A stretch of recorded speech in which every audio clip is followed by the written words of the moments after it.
Balls are everywhere, especially in sports. Balls are thousands of years old, and there's a reason why they've become so ubiquitous in physical games. The history of balls is out of the scope of this video. Today, I'm here to discuss how game developers have chosen to incorporate balls into their games, and what purposes they serve. While there are a ton of video games that use balls, they're nowhere near as common as in physical games. Unlike in sports, balls aren't the default choice for an objective or other abstraction. If a game is including a ball, it's a deliberate choice. The easiest place to start talking about balls in games are in sports games. These games use balls because they're in the thing that they're simulating. The obvious examples are games like FIFA and Madden, but this also extends to games like Rocket League and golf with your friends. While on the surface this use of balls isn't that interesting, there is one game I want to talk about specifically. Describing Pyre as a sports game is a little reductive. There's a lot going on in Pyre, and it deserves its own video at some point. It's one part visual novel and one part sports game. You gather a party of exiles as you travel around a hostile wasteland competing in rights to earn your freedom. For all intents and purposes, these rights are 3v3 ball sports.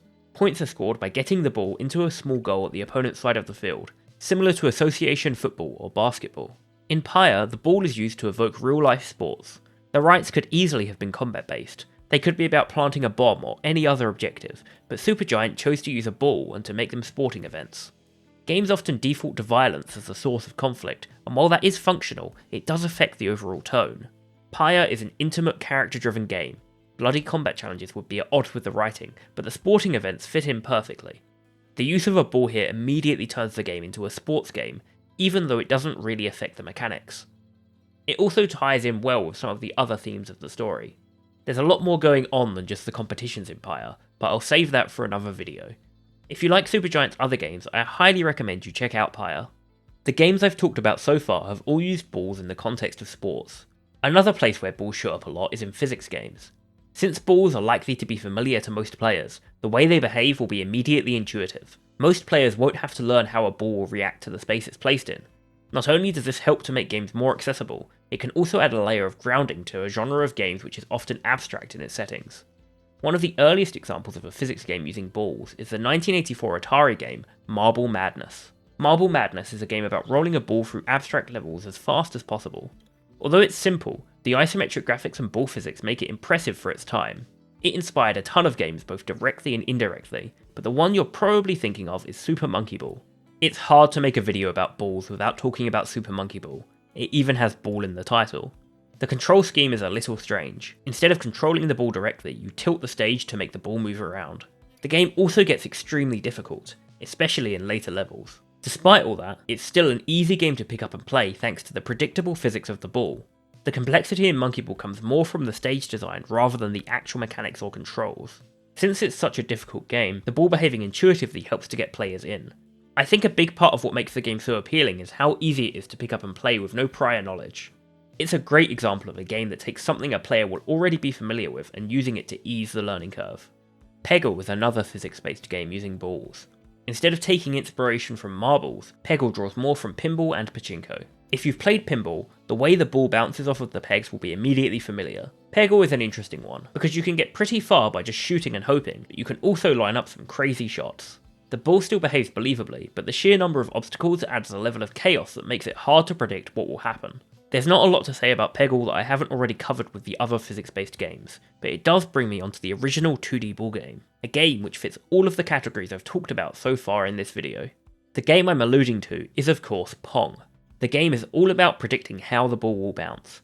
It's also based on table tennis, although I don't think many people would describe it as a sports simulation game. In terms of being easy to understand, Pong is about as simple as it gets.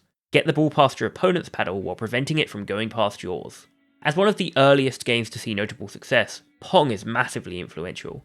One of its earliest successors was Breakout, a variation where the second player is replaced by a wall of bricks. Breakout was itself the inspiration for Space Invaders, which in turn inspired countless other games. You can chart many early video games back to Pong if you dig deep enough. Breakout is interesting from a sports game perspective. Instead of competing with another player, you're bouncing the ball against a wall, trying to keep up the rally for as long as possible. This is a common drill in table tennis, so while it's even further removed from the sport than Pong, the link is still there. Later iterations, like Arkanoid, would add additions such as power-ups, but Breakout keeps things simple, just a paddle, a ball, and a wall. As you can tell by this point, although many games use balls in different ways, they're commonly used as physics objects or to represent sports. There's obviously a ton of games I didn't talk about, and I'm sure I missed some with unique uses for balls. There were some other games I considered talking about, but ultimately decided against. In Pokemon, you use Pokeballs, although they could really be any shape without changing much. Halo has a mode called Oddball where the objective is to keep possession of the ball for as long as possible, which almost makes it a sports game. Robot Roller Derby Disco Dodgeball would have been a great first-person sports game to talk about, but unfortunately the game is dead, so I couldn't really play it for this video. It has some interesting ideas, but without being able to play it with other players, I don't feel like I can talk about it. Katamari is a game about rolling a ball around as things attach to it and it gets bigger. It's like rolling a snowball around to increase its size.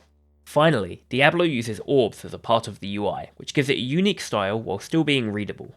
While balls aren't anywhere near as ubiquitous in video games as they are in physical games, they're still used for a variety of purposes. They're usually used to evoke the real world, whether through their association with sports or their physics. There's definitely a ton of games that use balls in novel ways that I missed, but I can't cover them all. This was mostly meant as a quick video to tide the channel over while I work on some bigger videos. Thanks for watching, make sure to leave a like and subscribe, and I'll see you next time.